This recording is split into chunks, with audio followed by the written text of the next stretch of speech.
अस्सलाम वालेकुम। आज हम लोग एक्सरसाइज 2.2 के क्वेश्चंस करेंगे। पिछले एक्सरसाइज में मैंने आप लोगों को बताया था 2.2 में हमने दो फॉर्मूलाज पढ़े थे, रेशो फॉर्मूला पढ़ा था और मिड पॉइंट फॉर्मूला पढ़ा था। ये हम लोग उसी के क्वेश्चन सोल्व करेंगे। इसमें हम लोग रेशो फॉर्मूला यूज़ करेंगे, रेशो फॉर्मूला से क्वेश्चन लेंगे।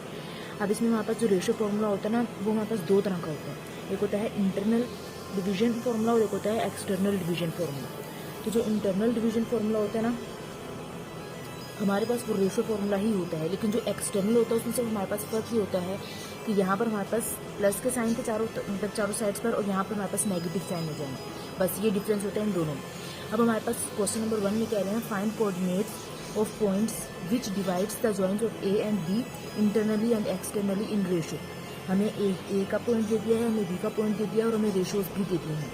हमने सिंपल वो पॉइंट फाइंड करना है जिसपे ये इंटरनली और एक्सटर्नली डिवाइड हो रहा है। तो सबसे पहले इंटरनली की बात करेंगे। तो इंटरनली हमारे पास फॉर्मूला हमने ये पढ़ा भी, ठीक है। इस फॉर्मूले में हमने ये सब चीज़ें पुट कर देनी है। ये x1, y1, x2, y2 और m1 m2 भी हमें गिवन है। इसमें पुट कर देंगे, इसको सिंप्लीफाई कर लेंगे तो हमारे पास ये आ जाएगा पॉइंट इंटरनली का, ठीक है। सेम काम फॉर एक्सटर्नली के लिए करेंगे। एक्सटर्नली में भी हम लोगों ने सब चीज़ें पुट करनी है। पुट करने के बाद सिंप्लीफिकेशन करनी है तो हमारे पास ये एक्सटर्नली का पॉइंट आ जाएगा। तो ये क्वेश्चन हमारे पास सोल्व हो गया। अब हमारे पास क्वेश्चन नंबर 2 है।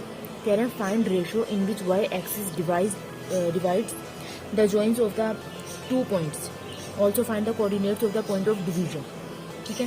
बोला क्या सिंपल, पहले कह रहे हैं हमने क्या फाइंड करना है, इसमें रेशो फाइंड करना है, मतलब हमने m1 रेशो m2 फाइंड करना है। फिर कह रहे हैं इन विच वाई एक्सिस, अगर मैं यहाँ पर इसकी डायग्राम ड्रॉ करूँ, ये मेरे पास एक्स एक्सिस होता है, ये मेरे पास वाई एक्सिस होता है। कह रहे हैं वाई एक्सिस पर हमें वो पॉइंट फाइंड करना है जिसमें हमारे पास एक लाइन, मतलब हमारे पास कह रहे हैं find ratio in which y axis divides the joints of this and this. यहाँ से एक लाइन पास हो रही है, इस पॉइंट को हम नाम दे देते हैं, ये P का नाम दे देते हैं।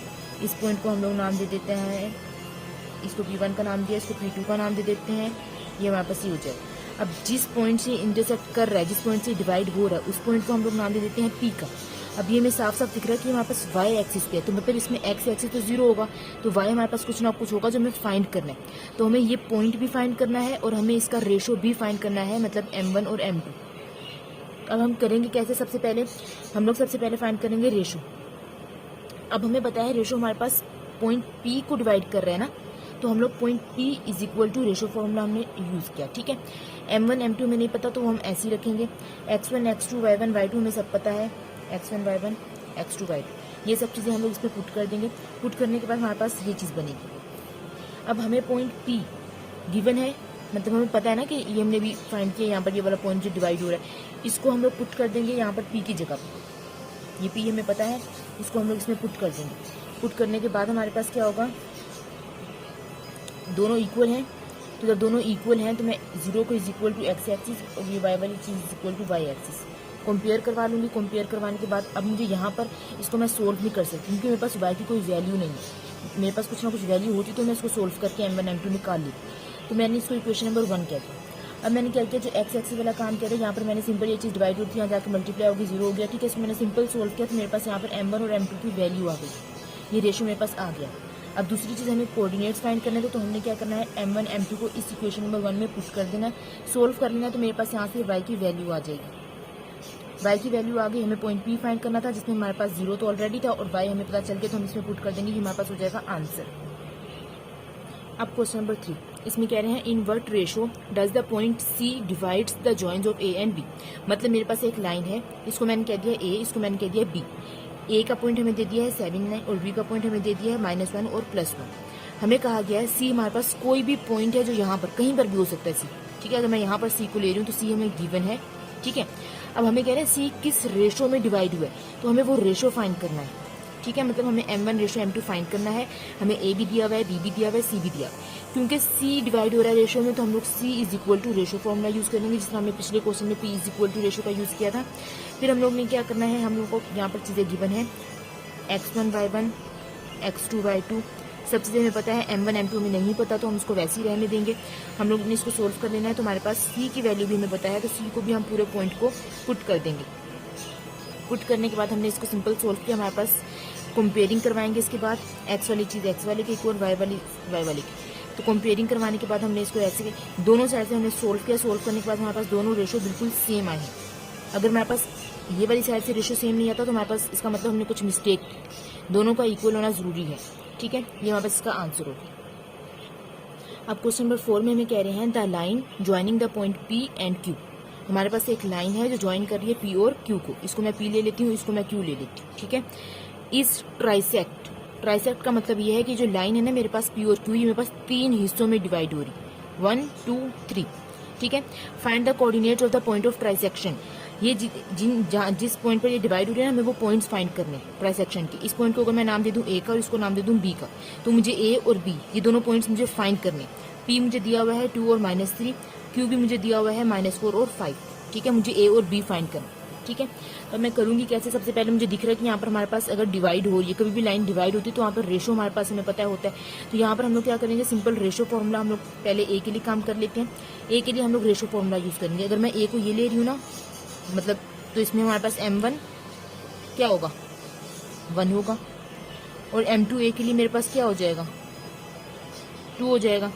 ठीक है, तो M1 और M2 मुझे A के लिए पता चल गया। तो अब मैंने क्या करना है, सिंपल, अब मैंने यहाँ पर M1 M2 मुझे पता चल गया, 1 है और 2 है, तो मैंने यहाँ पर पुट कर देना है रेशो फॉर्मूला में। ठीक है, और मुझे ये सब वैल्यूज भी पता है, x1 x2 ये सब, ये वाली x1 y1 x2 y2 ये सब मुझे पता है। मैंने सब चीज़ इसमें पुट करनी है। पुट करने के बाद सिंप्लीफाई करना है, मेरे पास ये A आ जाएगा। ठीक है, अब मैंने B फाइंड करना है।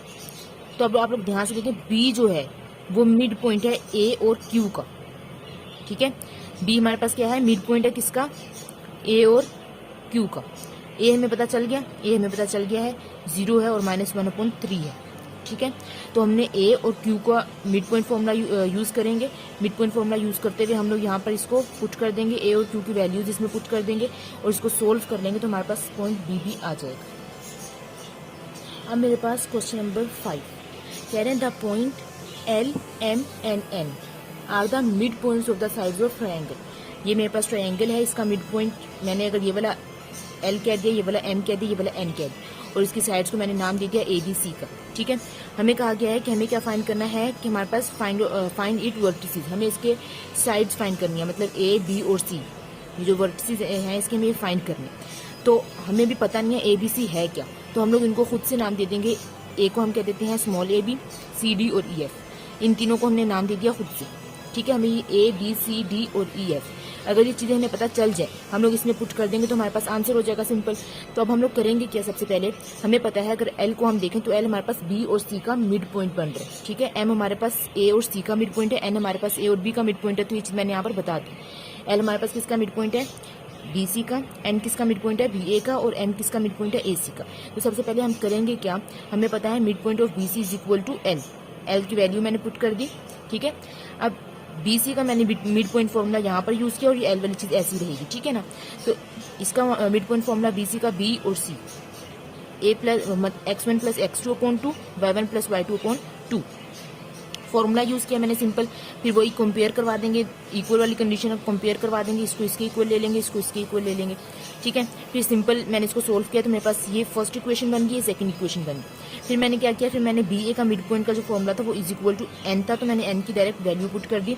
यहाँ पर भी मैंने मिड पॉइंट फॉर्मूला यूज किया है, इसको मैंने सोल्व किया है, तो ये मेरे पास इज इक्वल टू दिस और ये वाली चीज इज इक्वल टू दिस। ठीक है, सिंपल सोल्व किया मैंने, तो यहाँ से मेरे पास इक्वेशन नंबर 3 और 4 बनी। ठीक है, फिर मैंने बोला कि मिड पॉइंट हमारे पास AC का मेरे पास किसके इक्वल है, M की, और M की मैंने वैल्यू पुट कर दी।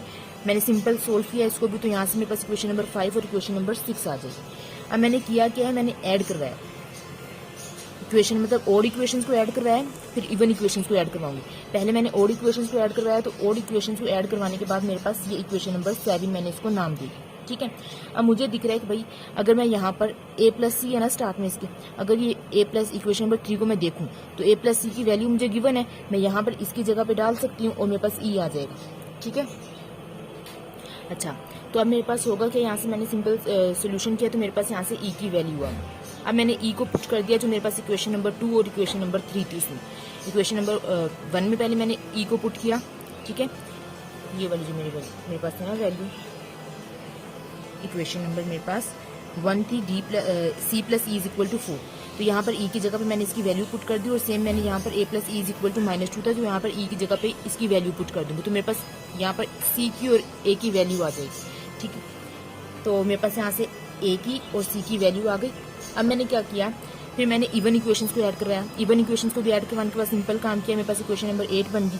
फिर मैंने वैसे जितना पीछे वाला काम किया था, यहाँ से मैंने बी की वैल्यू फाइंड कर ली, बी को पुट कर दिया इक्वेशन नंबर 4 में, इक्वेशन नंबर 6 में मेरे पास वहाँ से डी और एफ की वैल्यूज आ गई। ठीक है, अब मैंने क्या करना है, मेरे पास रिजल्ट की हेडिंग डालूंगी ए, बी और सी। ए बी मुझे पता है स्मॉल ए बी था, सी डी था, ई एफ था। ठीक है, मैंने सब वैल्यूज इसमें पुट कर दी, मेरे पास ये आंसर आ गया। अब क्वेश्चन नंबर 6 में हमें कह रहे हैं, a straight line passing through the point C and D, find point on the line whose ordinate is -5। Ordinate हम लोग किसको कहते हैं, ऑर्डिनेट हम लोग कहते हैं वाई को, और एब्सिस हमारे पास होता है जो हम कहते हैं एक्स को। अब ऑर्डिनेट हमारे पास उन्होंने बोल दिया वाई है। ठीक है, हमें बोला है straight line passing through the point, हमारे पास ये लाइन है जो पास हो रही है किसी भी पॉइंट से, वो पॉइंट हमारे पास हमने कंसिडर कर लिया ए है। पॉइंट का एंड और स्टार्ट हमें दिया था सी डी, दोनों की वैल्यूज हमें गिवन थी। जो उसके दरमियान में पॉइंट है वो हमें पता नहीं, हमने उसको खुद से कह दिया ए है।